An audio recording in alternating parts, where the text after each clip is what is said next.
iniciar a nossa prestação de contas, a live desta terça-feira. Queria primeiro informar de que no dia de hoje nós tivemos pela parte da manhã alguns ajustes sendo feitos no laboratório central, o que resultou em apenas um boletim, diferente dos dias anteriores, que nós vínhamos frequentemente fazendo boletins pela manhã e boletim no início da noite. Nesta terça-feira, apenas o boletim da noite. E registrar que o dia foi, lamentavelmente, de um crescimento muito importante no número de casos confirmados no nosso estado. Ontem à noite, o último boletim, nós tínhamos totalizado 123 casos positivos do novo coronavírus no estado do Pará. Nós tivemos 31 casos positivados nesta terça-feira, portanto, saltamos de 123 para 154 casos confirmados no estado do Pará.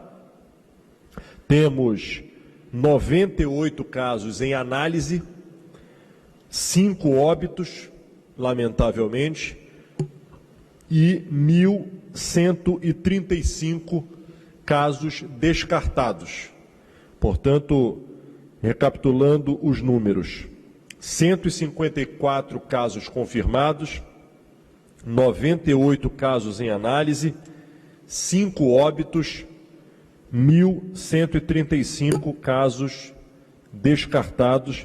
E quando eu falo descartados, são casos que deram negativos para coronavírus, porém, casos que classificam outro tipo de influenza, outro tipo viral. É importante se registrar isto.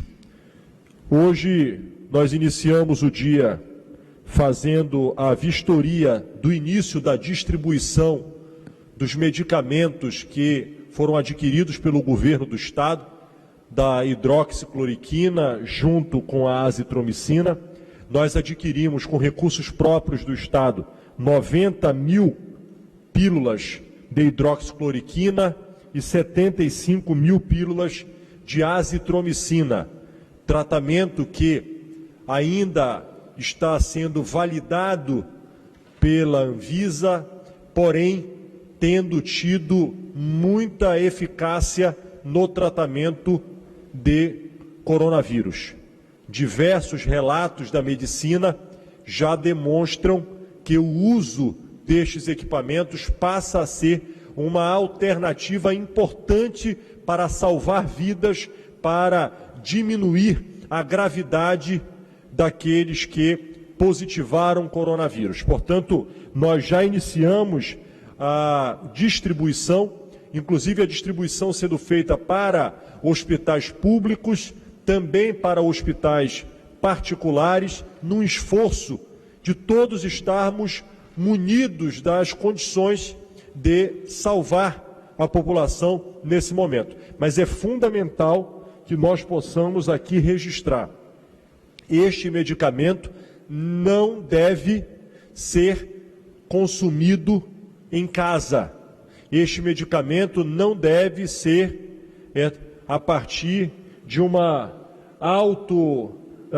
prescrição.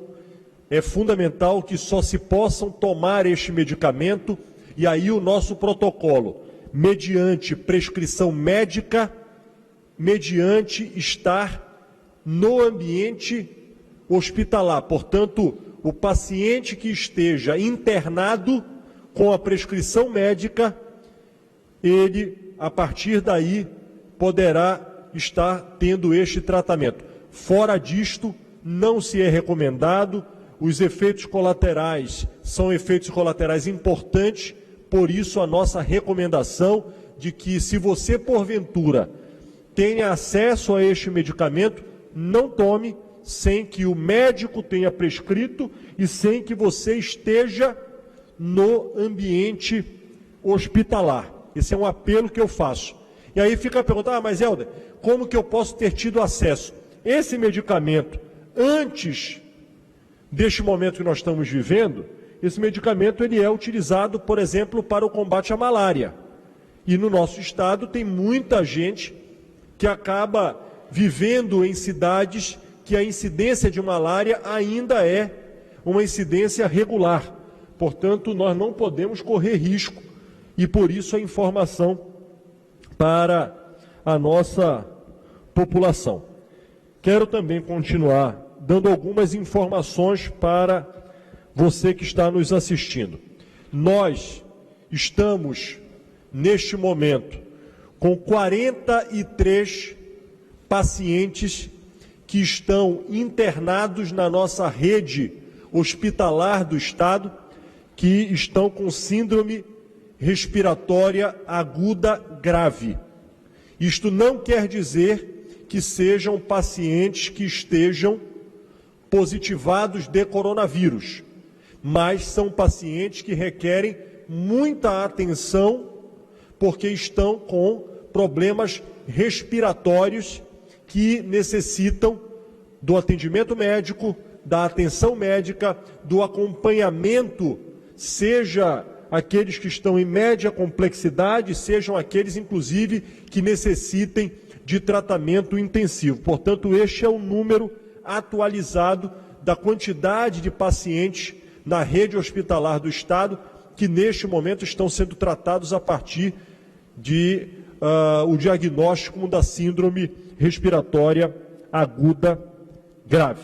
Vou passar a bola para o Beltrame para que ele possa rapidamente apenas explicar isto para que a população possa ter estas informações, além, Beltrame, também do necessário comentário a respeito do crescimento do número registrado só no dia, nessas últimas 24 horas, 31 novos casos no nosso estado.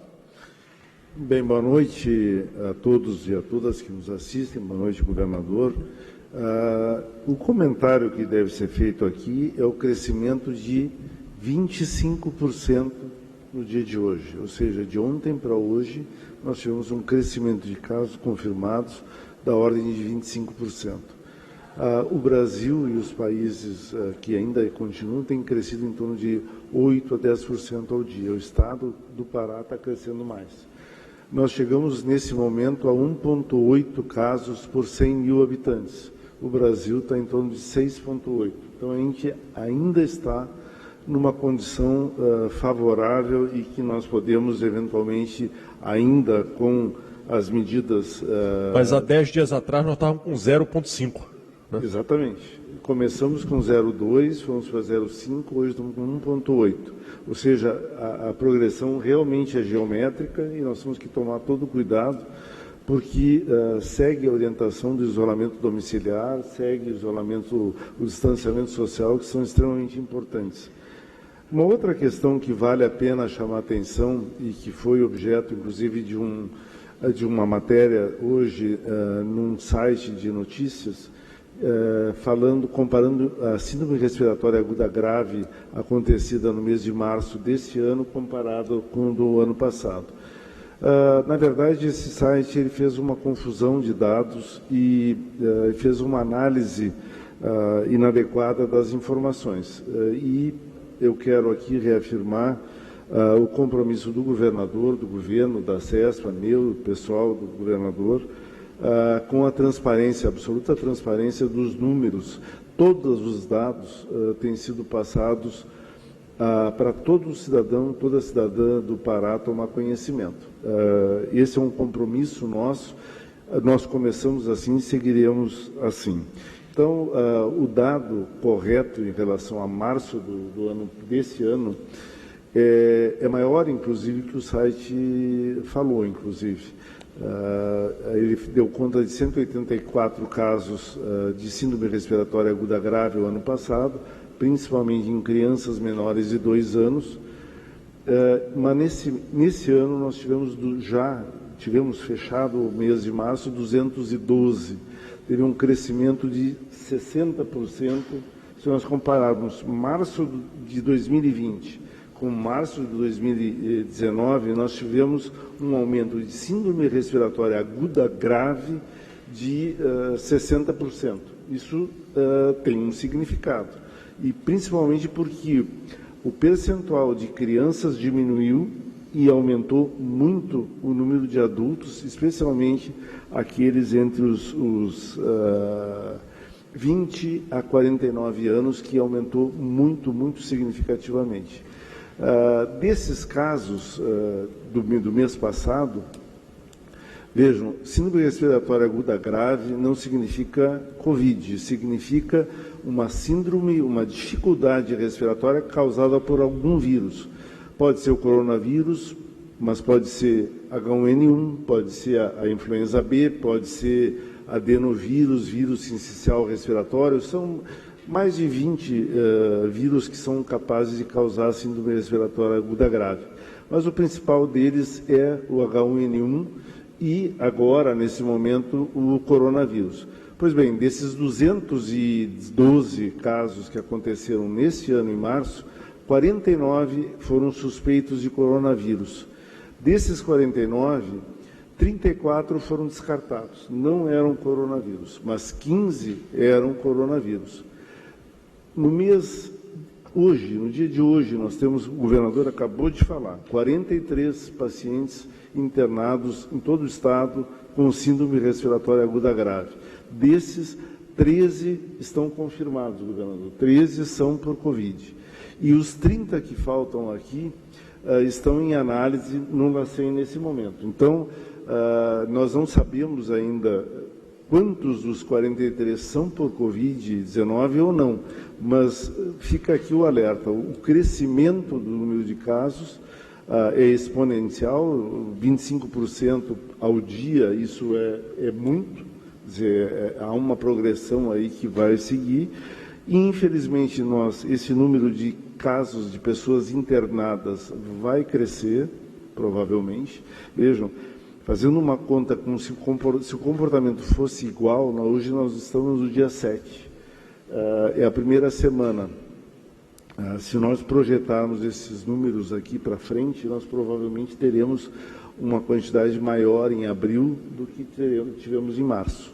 Então, esse toque que nós precisamos dar a você. Ainda é o momento adequado de manter o isolamento social, manter o distanciamento social, porque é a única forma que tem, isso já está sendo repetitivo, mas não custa insistir. Nós precisamos achatar a curva do crescimento do número de casos para que nós tenhamos menos casos de pessoas internadas, que tenhamos, dentre essas internadas, menos casos graves e, dentre os casos graves, menos óbitos. Nós estamos com 5 óbitos até agora. Ficamos um tempão sem nenhum. E agora, de sexta para cá, aconteceram... 4. Então, passamos um mês com um óbito, mais de um mês. Né? Foi o óbito que aconteceu antes. Nós tivemos o resultado... Sido no dia 19. Foi o dia 19 de março. Nós estamos hoje no dia 7 e os óbitos aumentaram de sexta para cá, ou seja, em 4 dias, 4 óbitos. Então, esse é o recado. Ainda há um momento adequado para se conter essa subida grande que nós estamos verificando e que corresponde ao aumento, à quase normalidade das ruas. Quer dizer, vale insistir, eu acho que vale ainda o sacrifício das pessoas ficarem em casa e prevenirem, proteger a sua saúde e a saúde da comunidade. Muito obrigado, Beltrame. E por falar em movimento nas ruas, é muito importante fazer o apelo para que as pessoas possam continuar no isolamento social, possam ter a compreensão da importância da sua colaboração nesse sentido. Nós temos usado um mecanismo de tecnologia através da Secretaria de Segurança que ela pode aferir a partir do quantitativo do número de aparelhos celulares que estão em determinada região, em determinado território. E isto está sendo feito em todos os estados do Brasil. E é muito preocupante porque nós estamos com cerca de apenas 40% da nossa população seguindo a orientação do isolamento social. Nós temos outros estados do Brasil que estão com mais de 60% da população seguindo a orientação. O principal é o Distrito Federal e, curiosamente, é o estado que tem maior número de casos confirmados para cada 100 mil habitantes. Portanto, lá no Distrito Federal, o número de casos foi o que fez com que as pessoas passassem a ter a consciência, e hoje o Distrito Federal tem mais de 60% da população ficando em isolamento. Aqui nós ainda estamos em 40%. Qual é o meu apelo? Fica em casa, não vamos esperar chegar numa condição dramática para que as pessoas passem a ter a consciência de que precisam ficar em casa para se proteger, para proteger o seu familiar, para proteger a pessoa que você ama. Então eu queria fazer este pedido mais uma vez, este apelo. Nós estaremos inclusive criando um mecanismo de informação, seja no site da Secretaria de Segurança Pública, no Twitter da Segup, da CESPA, do Governo do Estado, quais são os municípios do Estado que mais estão aderindo ao isolamento social, quais são os municípios que estão aderindo menos. E, particularmente na região metropolitana, nós vamos discriminar, inclusive, para o bairro. Quais são os bairros que estão cumprindo e quem não está cumprindo, que é para que se crie uma forma das pessoas poderem ter noção de como é que está o local que você mora e, com isto, haver uma mobilização social neste sentido. Um outro ponto que eu queria destacar, o Beltrame falou a respeito da transparência das informações. Ainda hoje, muito provavelmente até às 9 horas da noite, nós estaremos lançando um site que constará todas as informações a respeito dos decretos, das portarias, das compras, os dados a respeito dos números positivados, dos números descartados, também, lamentavelmente, dos óbitos, dos números descartados, mais uma vez, e dos números em análise. Nós estamos aprimorando isto, a Prodepa já preparou e até às 9 da noite, portanto hoje às 21 horas, o site estará já no ar. O site terá o seguinte endereço: covid-19.pa.gov.br covid-19.pa.gov.br. O Covid, como você já sabe, é a nomenclatura da doença do novo coronavírus. A gente acaba usando o nome fantasia, vamos dizer assim, né? Não sei como é que chama, o novo coronavírus acaba sendo o nome que costumeiramente... É coronavírus, síndrome aguda respiratória grave em inglês. Pronto. Então, o covid-19.pa.gov.br é o site que estará no ar para que você que queira informações a respeito das ações que estão sendo feitas, os decretos, as compras, as estatísticas, o crescimento, também terá nesse site também os municípios que estão aderindo ao isolamento, percentual de isolamento, todas estas informações para facilitar o acesso e, claro, cumprir com a nossa obrigação de transparência nos nossos procedimentos. Queria também informar que hoje tive reunião com o presidente do Tribunal de Justiça, da Assembleia Legislativa, do Tribunal de Contas do Estado, do Tribunal de Contas dos Municípios, Ministério Público Estadual, Ministério Público de Contas do Estado e do município, onde nós tratamos sobre a condição da receita do Estado para que cada órgão possa se adequar à nova realidade. Todos teremos perda de receita e é fundamental que estejamos com estratégias de gestão para o equilíbrio das contas públicas e assegurar com que o emprego dos servidores públicos possam estar preservados. Por isso, apresentei relatório a estes órgãos para que cada um possa se preparar para a nova realidade que nós estamos vivendo. Queria abordar um tema que é muito importante, que eu queria pedir a tua atenção. Nós lançamos o Fundo Esperança. Fundo Esperança é um programa do governo do Estado, recursos do governo do Estado, que buscam apoiar micro e pequenos empreendedores, empreendedor individual e trabalhadores do mercado informal. Você deve lembrar disso, isso foi lançado há cerca de 20 dias atrás. Foram 200 milhões de reais que nós disponibilizamos a 0,2% de juros, 90 dias de carência e 3 anos para pagar em 3 anos as parcelas, 36 parcelas.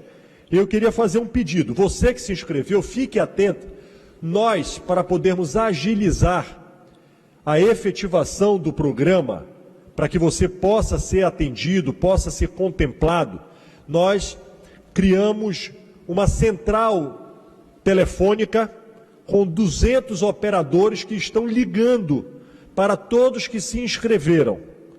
Portanto, eu quero fazer um pedido a você. Se você se inscreveu no Fundo Esperança, fica atento no teu telefone para o número 91, prefixo da nossa região aqui, dessa região do estado, onde está a capital, 3289-7550. 3289-7550. Eu preciso que você fique atento, porque esse pessoal está ligando para fazer a entrevista, para validar as informações e para te dizer o horário do teu agendamento no Banpará, para que você possa dar continuidade e fechar o contrato para que você possa receber o recurso. Nós temos feito muitas ligações e as pessoas que se inscreveram acabam não atendendo o telefone. Então, divulgue esse número e fique atento que esse número, quando lhe telefonar este número, é exatamente dos nossos atendentes que estão fazendo esse contato. Até o momento, nós já conseguimos viabilizar 10 milhões de reais em operações que já foram concretizadas, mas nós ainda temos disponibilidade de 290 milhões. Então, nós temos que acelerar esse ritmo para que o maior número de pessoas possam ser atendidas e com isto nós consigamos, e a nossa meta é que até o final dessa semana 10 mil pessoas possam ser contempladas já com os recursos do Fundo Esperança. Então, anote esse número, 3289-7550, prefixo 91. Queria também informar que nós iniciamos o pagamento do programa Recomeçar. O programa Recomeçar foi criado por nós, um salário mínimo para cada família que perdeu um eletrodoméstico, que teve a sua casa danificada por conta dos alagamentos ocorridos nesse período chuvoso. Tem mais de 1.500 pessoas que foram já validadas pelo Corpo de Bombeiros e nós já estamos liberando, inclusive hoje já fizemos a liberação de várias famílias, temos 250 famílias que já estão sendo contempladas nas próximas 24 horas com um salário mínimo e vamos atender todas estas famílias que já foram validadas com o valor de R$ 1.045 para cada família que teve o seu prejuízo. Queria também tratar, nós antecipamos o auxílio fardamento para a Polícia Militar e para o Corpo de Bombeiros. Isso é importante para dar uma condição para os nossos colaboradores da área de segurança. Nesse momento tem sido fundamental o trabalho destes parceiros que buscam nos ajudar e salvam as nossas vidas e nos protegem a todos neste sentido. Queria também aproveitar para passar a bola para o Beltrame, para que nós possamos falar sobre algumas questões, Beltrame, que eu queria te pedir que você pudesse abordar no final dessa nossa live do dia de hoje. Queria falar um pouco sobre o uso dos testes rápidos. Nós já recebemos 15 mil testes rápidos, já começaram as distribuições no dia de hoje. Nós vamos priorizar os profissionais de saúde no primeiro momento. Eu tenho tido muita cautela nessa questão por orientação médica, técnica, de que estes testes rápidos têm que ter cuidado, porque é importante que você saiba disso. Os testes rápidos que estão sendo comercializados no Brasil, você deve estar vendo a imprensa noticiar que algumas cidades estão fazendo testes em larga escala. O problema desse teste é que ele só tem 100% de resultado real se o paciente, se aquele que está sendo pesquisado, que está sendo testado, se ele tiver a partir do 7º dia do ciclo viral, de maneira objetiva. Se você está sintomático, você faz o exame, tu podes estar positivo, mas se tu fizer o exame entre o 1º dia e o 6º dia, ele vai dar negativo. Então é muito perigoso a gente sair por aí aleatoriamente fazendo teste, porque o risco de nós eventualmente fazermos alguém que esteja positivo, mas o teste é feito entre o 1º e o 6º dia viral, vai dar negativo, a pessoa vai achar que ela está liberada e vai sair na rua dizendo, olha, pode ficar tranquilo que apesar de eu estar com os sintomas, mas eu fiz o teste e deu negativo. Então, por isso que nós temos tido muita cautela nesse sentido. Eu vou passar a bola para o Beltrame. E também, Beltrame, nós somos obrigados a tratar um outro assunto que é profundamente triste, profundamente lamentável, porém, é nossa obrigação, que é a respeito do protocolo em relação a velório e também funeral e enterro das pessoas que tiveram positivo os seus exames. Bem, governador, nós vínhamos tentando até agora, enfim, evitando publicar algo que é extremamente sensível, mas que a autoridade sanitária não pode se furtar de fazer. Nós já vínhamos orientando individualmente cada caso, nós tivemos apenas 5 óbitos até agora, felizmente, mas é chegado o momento de a gente começar a tratar disso mais sistematizadamente, especialmente se houver, como nós temos insistido aqui, um aumento no número de casos, nós teremos aumento no número de casos graves e, infelizmente, de óbitos. Então, a autoridade sanitária, a Secretaria de Estado da Saúde, nós aprovamos no dia de hoje um protocolo para preparo de corpos, velório e enterro. É um tema extremamente delicado, complexo de a gente abordar, mas é necessário. Então, nessa nova, é uma nota técnica da CESPA, nós orientamos todos os cuidados que devem ser tomados no caso de óbito de pessoas confirmadas por Covid ou suspeitas que eventualmente tenham ido a óbito antes da confirmação laboratorial. Isso envolve desde o tamponamento, que é o fechamento dos orifícios do corpo com algodão de uma forma adequada para que não haja extravasamento de líquidos corporais, enrolar em lençol, em colocar no meio plástico.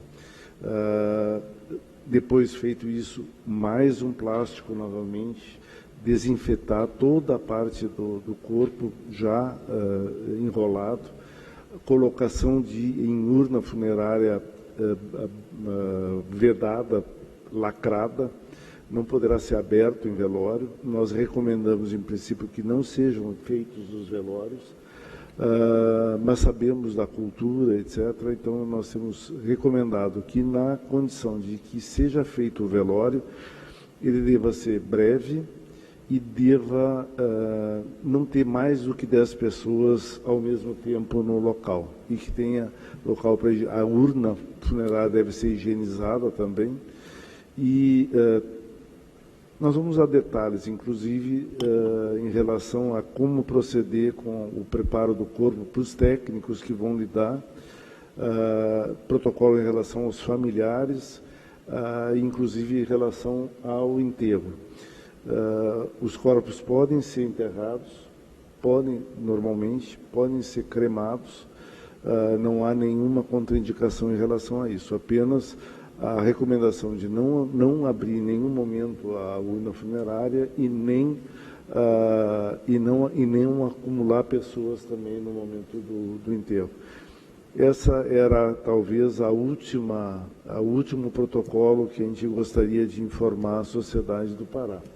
Mas nós não podemos deixar nesse momento de informar que as autoridades sanitárias são também responsáveis pela sanidade no trato com as pessoas que morrem. E existem regras internacionais para isso, e nós adaptamos aqui para a nossa realidade, a realidade do Covid, todas as regras sobre isso que estão disponíveis já, porque nós temos sido questionados, governador, tanto pelos hospitais onde acontecem os óbitos, ou eventualmente no caso da ocorrência de um óbito domiciliar, e mesmo as pessoas que lidam nas funerárias, enfim, é um assunto muito ruim de tratar, mas que faz parte da nossa tarefa e de preservar a saúde das pessoas, por mais dor que isso possa causar, nós precisamos cuidar também dos que permanecem, tanto os familiares quanto o resto da sociedade, que precisa ter consciência do que significa a Covid-19 e quais são as precauções que a gente tem que tomar em relação aos corpos. Em relação aos exames rápidos, é preciso, antes de mais nada, desmistificar o exame rápido, que em algum momento foi entendido ou foi vendida essa ideia de que ele era um teste de screening ou de testagem ou de triagem populacional. Ele tem uma quantidade, como foi abordado aqui pelo governador, ele tem uma quantidade muito significativa de testes falso-negativos. E isso é extremamente preocupante. Se ele dá positivo, ele é positivo, é efetivamente positivo. Agora, mesmo passados 7 dias, 8 dias da infecção, ele ainda tem um percentual de em torno de 15% de falso negativo. Então, o que significa isso? Significa que, se você começou com uma infecção viral, que pode ser o coronavírus, e lá no 3º ou 4º dia, com febre, com tosse, eventualmente até mesmo com insuficiência respiratória, se fizer o teste rápido de anticorpos, vai dar negativo. Chegar no 8º dia, ele ainda tem uma suspeição de poder dar negativo. Então, e nesse caso, vai ser confirmado com um padrão ouro, que é o PCR, que é o que nós estamos fazendo no LACEN. Isso é importante que a população entenda, porque sempre há uma fantasia de que em algum momento nós vamos montar um local para as pessoas irem lá testar para ver se estão com o coronavírus ou não. Não é esse o objetivo do teste. O objetivo, mesmo com todas essas limitações, governador, é para a testagem de profissionais de saúde. E não é para testar para ver se eles estão com Covid ou não, e sim para verificar o momento em que eles possam eventualmente retornar ao trabalho. Então, vamos pegar um caso hipotético. Uma enfermeira que começa a tossir, com febre, com espirros, esse profissional de saúde vai ser isolado como qualquer cidadão. O isolamento padrão é 14 dias. Nós temos uma preocupação de ter o maior volume de pessoas na linha de frente. Então, nós afastarmos por 14 dias tem um custo de redução de força de trabalho, de gente cuidando das pessoas muito grande.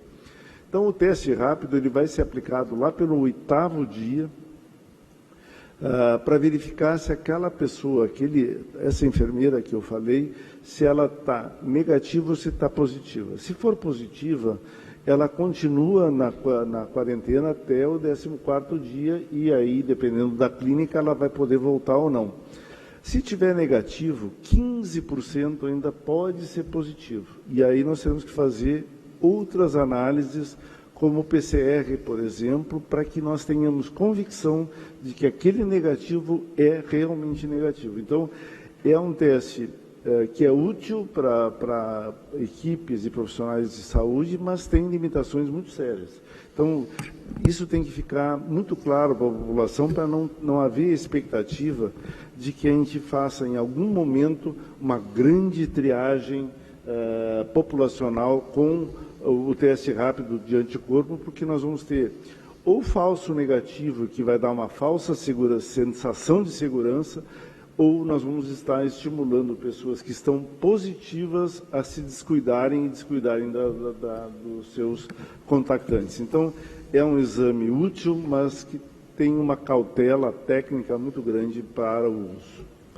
Obrigado, Beltrame. Queria, por último, dizer que eu reuni hoje com superintendentes dos bancos públicos e privados no Estado, sindicato das lotéricas do Estado, também tratamos com supermercados, com farmácias.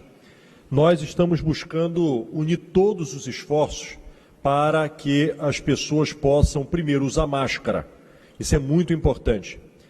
Mas é fato que há uma dificuldade para que se forneçam as máscaras. Então eu quero fazer um apelo a você.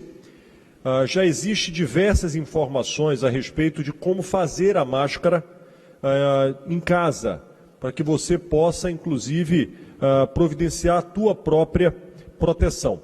Nós estamos trabalhando para adquirir máscaras que estão sendo confeccionadas pela Fábrica Esperança, que é um programa do governo do Estado de pessoas que são oriundas do sistema penal, um programa social de egressos do sistema penal do Estado. Nós estamos trabalhando para poder, inclusive, criar uma rede também de costureiras para gerar emprego, gerar renda para essas pessoas. E, a partir daí, se for possível, inclusive fazer a distribuição para a sociedade. Mas, enquanto isso, eu peço a você, busque, se você precisar, num caso extremo, eu preciso sair de casa, preciso ir num banco, preciso ir numa lotérica, preciso ir no supermercado, preciso ir na farmácia, te protege, usa máscara. Isso é fundamental, nos ajuda neste movimento. Então eu queria primeiro fazer este informe. E isto estou fazendo dentro daquilo que tratei com com bancos, lotéricas, supermercados e farmácia, porque todos estão com dificuldade de cumprir o decreto de fazer a doação das máscaras para os seus clientes. O importante é que a gente consiga proteger a população.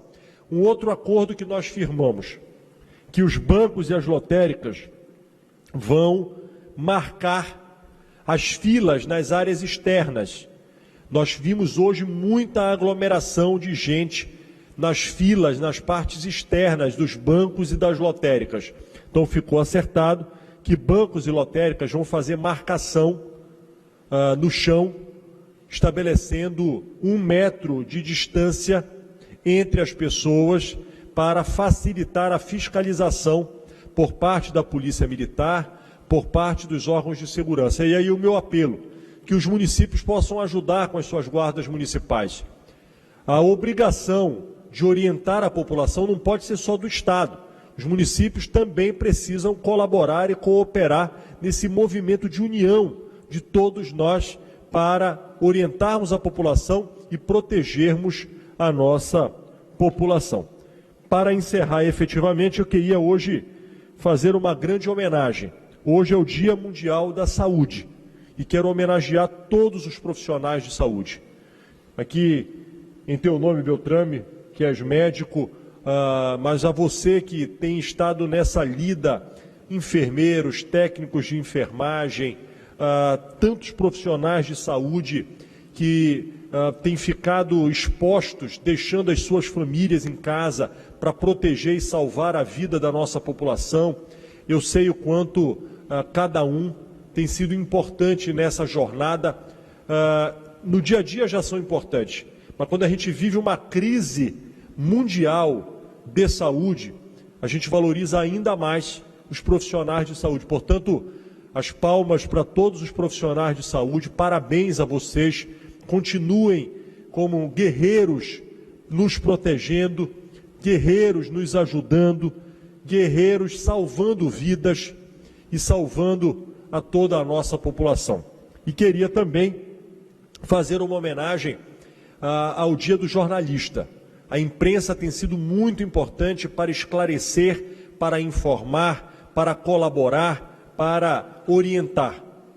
E ainda mais numa crise como essa, em que a informação é fundamental, a informação verdadeira é fundamental, seja para bem orientar, seja inclusive para combater nesse período de fake news que, lamentavelmente, muita gente, por falta do que fazer, ou por má vontade, por má fé, acaba diariamente alimentando um conteúdo de falsas informações para tentar criar o caos, para tentar denegrir a imagem das pessoas. O jornalismo tem um papel decisivo para que nós consigamos atravessar esse momento. Portanto, a minha homenagem a todos os profissionais de saúde, a minha homenagem também a todos os jornalistas e, acima de tudo, o meu pedido a você. Vamos continuar junto, trabalhando. Fica em casa, nos ajude. Isto é para se proteger, isso é para te proteger, isso é para proteger a tua família. E se você, porventura, precisar sair na rua, num caso extremo, usa máscara, te protege, protege o próximo. Muito obrigado a todos. São 8h06 dessa terça-feira.